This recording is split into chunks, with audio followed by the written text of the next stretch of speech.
नमस्कार दोस्तों, कैसे हैं आप सब। आज हम आपके लिए एक और रोमांचक और डरावने सीन से भरपूर फिल्म लेकर आ गए हैं। फिल्म दी अनकाइंड की शुरुआत में हम 1898 के समय की कहानी देख रहे हैं, जहां डुमेंट्रेस्कू परिवार का आलीशान घर दिखाया गया है।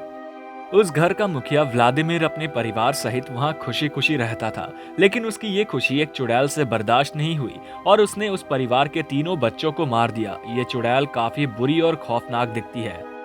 इस चुड़ैल का मूवी में नाम नहीं बताया गया है, इसलिए हम अपनी सुविधा के लिए इसको मेरी के नाम से संबोधित करेंगे। शुरुआत में मेरी एक पेड़ पर इंसानों का खून पी रही होती है। कुछ देर बाद डुमेंट्रेस्कू हाउस की ओर वो बढ़ती है और तीनों बच्चों को मौत के घाट उतार देती है, लेकिन व्लादिमीर उसके पेट में एक तलवार मारकर अपने घर के बेसमेंट में ले आता है। वो उसको जमीन पर उल्टा लेटाता है और उसके हाथों में कीले ठोक देता है और उसको जला देता है। सीन वहीं कट हो जाता है। अब हम फिल्म में प्रेजेंट की कहानी देखते हैं, जहां 6 दोस्त क्रिस, एशली, मार्क, जोडी, वैलेरी और निक छुट्टियां मनाने क्रिस के एक पुश्तैनी घर पर जा रहे होते हैं। वो पुश्तैनी घर और कोई नहीं बल्कि डुमेंट्रेस्कू हाउस ही था।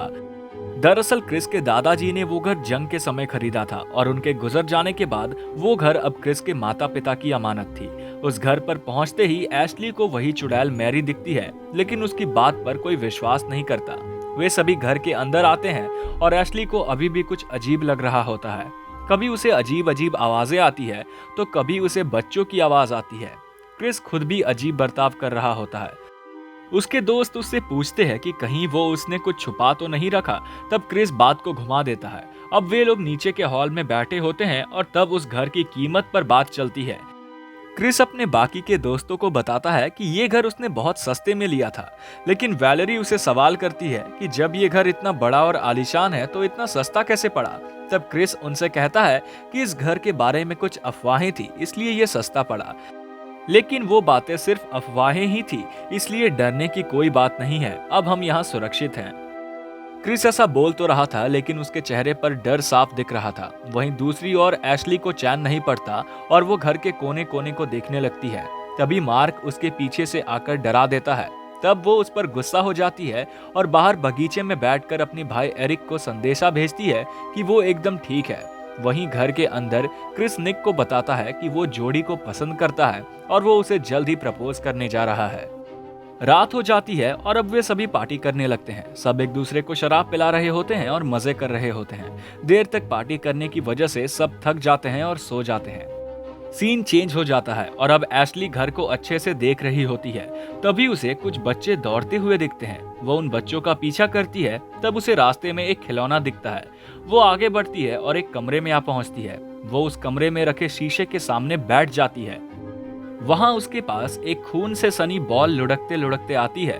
उसे देख वो बेहद डर जाती है और जैसे ही वो उस शीशे में देखती है तो उसे खुद की शक्ल ही भूतिया दिखने लगती है। एशली चिल्लाती है और उसकी नींद खुल जाती है। जी हाँ, ये सब उसने सपने में देखा। सुबह हो जाती है और उन सभी दोस्तों का उस घर में दूसरा दिन भी शुरू हो जाता है, लेकिन उनके पास खाने के लिए कुछ नहीं होता है। इसलिए क्रिस और मार्क पास के गांव से खाना लाने का प्लान बनाते हैं। वहीं एशली घर के ऊपर वाले कमरे में खिड़की के पास खड़ी होती है। तब उसे कुछ अजीब आवाजें आने लगती है। वो उन आवाजों का पीछा करती है। ऐसा करते करते उसके सामने अचानक मेरी आ जाती है, जिससे डरकर वो एक ऐसे कमरे में पहुंच जाती है जहां बहुत से चीनी मिट्टी से बने पुतले रखे हुए थे। अचानक उन्हीं पुतलों में से एक की गर्दन नीचे झुक जाती है। एशली पलट कर देखती है तो उस पर मेरी हमला कर देती है। वो जोर से चिल्लाती है और तभी उसका बॉयफ्रेंड निक वहां आ जाता है और उसे संभालता है। तब वो दोनों नीचे उतर आते हैं। तभी तीनों लड़के बाहर जाकर अपनी वैन में बैठते हैं ताकि वे गांव जाकर खाने का इंतजाम कर सके। लेकिन उनकी वैन के इंजन में एक मरा हुआ चूहा होने के कारण वो वैन ही खराब हो जाती है।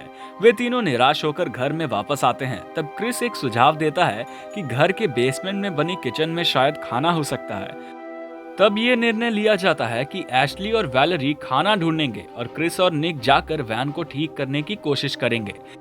सब अपने अपने काम पर लग जाते हैं। वहीं घर में मौजूद मार्क और जोडी कुछ और ही काम पर लग जाते हैं। तभी वहां मौजूद एक दरवाजा अपने आप खुल जाता है और मार्क उसके अंदर ताका झाकी करना शुरू कर देता है। उसे वहाँ कुछ लड़कियों के चित्र मिलते हैं और साथ ही एक डायरी भी, जिसे लेकर वो नीचे हॉल में आ जाता है। उन तस्वीरों को देख एशली एकदम से बोल पड़ती है, इस लड़की को मैंने देखा था, ये वही लड़की है, मैंने उस पुतले वाले कमरे में जिसको देखा था। उसकी बातों को सब हवा में उड़ा देते हैं। तब मार्क वो डायरी भी दिखाता है जो उसे मिली थी। उस डायरी को देखकर क्रिस चौंक जाता है और कहता है कि ये तो मेरे दादाजी की डायरी है, जिससे वो मुझे बचपन में कहानियां पढ़कर सुनाते थे। एशली पूछती है, कैसी कहानियां? तब क्रिस सबको लिविंग रूम में ले जाकर एक कहानी सुनाता है। दरअसल उसके दादाजी उसे बताते थे कि यहाँ बहुत साल पहले एक व्लादिमीर नाम का शख्स रहता था, जिसकी पत्नी काला जादू करा करती थी। ऐसा करते करते उसकी पत्नी ने एक स्ट्राइज को दगा दिया और एक प्रकार की चुड़ैल थी जिसके पास बहुत ही भयानक शक्तियां थी। वो चुड़ैल और कोई नहीं, मैरी ही थी, जिसे मूवी के शुरुआत में भी दिखाया गया था। मैरी ने व्लादिमीर की पत्नी पर कब्जा कर लिया था और घर के तीनों बच्चों को मार दिया था। इसलिए जैसा कि मूवी की शुरुआत में दिखाया गया था, क्रिस के दादाजी ने भी उसे वही कहानी बताई थी कि कैसे व्लादिमीर ने अपनी पत्नी, जिस पर मैरी का कब्जा था, उनकी हाथों में कील ठोक कर उसको जला दिया था। इस कहानी को सुनकर जोडी क्रिस पर चिल्ला देती है। वो इतना सब पता होने के बाद भी अपने दोस्तों को इधर ले आया, लेकिन क्रिस सबको कहता है कि ये सब सिर्फ कहानियां हैं, इन पर ध्यान मत दो।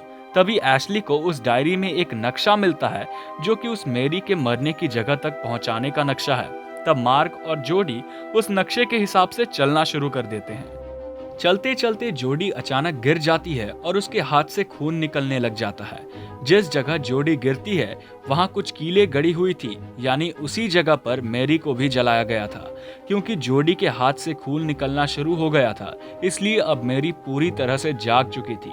तभी जोडी अचानक गायब हो जाती है। मार्क पलट कर देखता है तो जोडी पर अब मैरी का कब्जा हो चुका था। मार्क की चीख के साथ सीन कट हो जाता है। अगले सीन में वैलेरी अपने बिस्तर पर सो रही होती है कि अचानक उसे कुछ अजीब आवाजें सुनाई देने लगती है। वो उठकर देखती है तो वहां कोई नहीं होता।